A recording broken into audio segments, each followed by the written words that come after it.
You are now the mandatory challenger for Vasily Lomachenko's 135-pound title.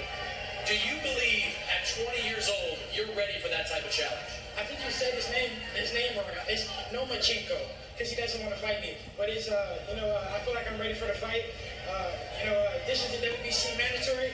So No-Machencko, come on, man, let's get this fight going. A lot of guys have said they want Lomachenko. You're the next on that list. No-Machencko.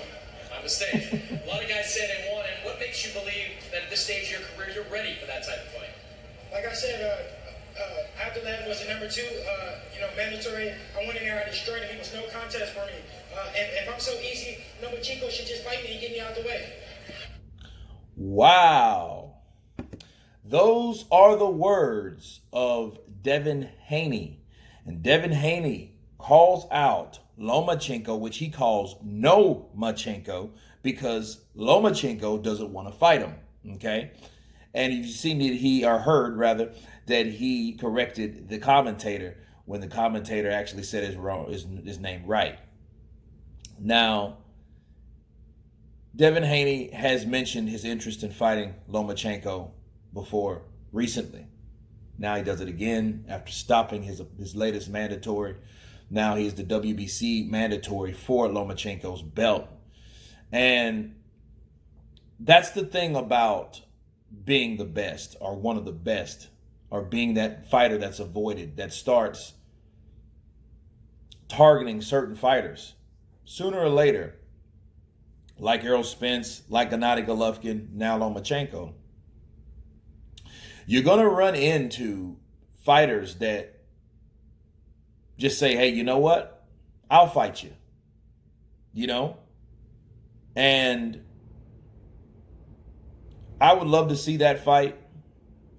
Of course, this guy has high hopes. He has very good potential. He's been trained by the Mayweathers. You can tell with his style on how he fights that, he's been in the Mayweather gym and been training under the Mayweather tutelage, right? And it does interest me to see what type of fight that would be between him and Lomachenko. See, pretty soon these guys have to get into fights that make or break them. And Devin Haney is that young, fresh fighter, along with Teofimo Lopez. Both of these guys are very good fighters, and they're after the same target because they're after that guy Loma, that legend. See, he was a legend before he came to the professional rankings, and look what he's done in the professional rankings. He's a small guy, but he has a target on his back now. So the question is, what type of guy is Lomachenko? See, Lomachenko, should really, like Devin Haney says, and I agree with Devin Haney, fight him and get him out of the way. Because the longer Devin Haney talks and wins, right, people are going to want to see this fight. They're going to be interested to see, well, hey, this is like pretty boy Floyd Mayweather. So you know what? Lomachenko should want to fight this guy. And then when the fight doesn't happen, then people start questioning, like, well, what happened in this situation? Why isn't Lomachenko fighting him?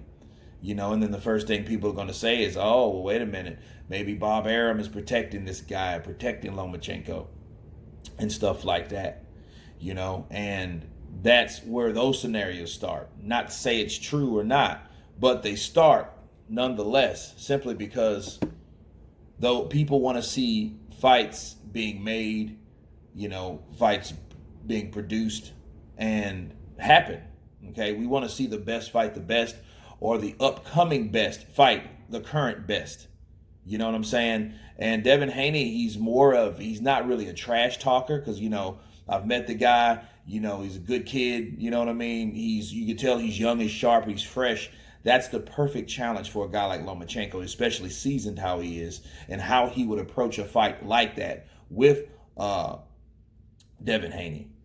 Because again, Devin Haney does have that Mayweather style, and we always wanted to see that fight anyway, like a fantasy style fight.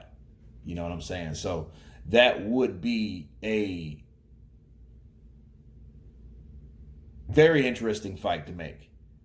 But ultimately, if those fights can't be made, I think like Teofimo Lopez would be an ideal fight for him. And of course, we have Lopez after Lomachenko. I don't know. We haven't heard more from him until his tough fight, that he had. So he's been kind of quiet under the radar. So I got to do some research on him to see where he's been and where he is mentally after that tough fight. Because that's all it takes is a tough fight to really make you step back and thinking, well, wow, that was a close call. You know what I mean? And I think that's what happened with him. But anyway, back to Devin Haney. He calls out Lomachenko. He makes a nickname for Lomachenko, No-Machencko. You know what I mean? And that's strange how you go from No-Machencko to No-Machencko. So now you're getting a nickname for a totally different reason, right? So, Devin Haney, again, is making noise. He wants to fight. So I think he should give it to him. Why not? You guys tell me what you think. Of course, like, share, please subscribe. And you guys been Counterpunch. Peace.